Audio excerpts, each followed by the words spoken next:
Ang black propaganda ay maruming bahagi ng politika at gagamitin itong sandata laban sa akin ng mga taong nangangarap na makita tayong bigo sa pagtupad ng ating sinumpaang tungkulin sa bayan. Nagiging mas matindi, mapangahas at desperado na ang mga paninira sa akin ngayon. Bahagi ang mga ito ng isang organisadong demolition job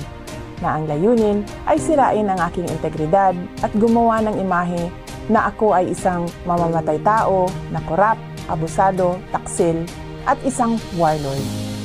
Makikita natin ito sa pag-atake sa confidential funds, pagpapalaganap ng video sa Commonwealth traffic, paggawa ng issue sa pagtatag ng security para sa opisina ng Vice Presidente, paglabas ng testigo na umano'y ako ay kaparte ng Davao Death Squad, sa malisyosong ulat tungkol sa aking mga baril at ang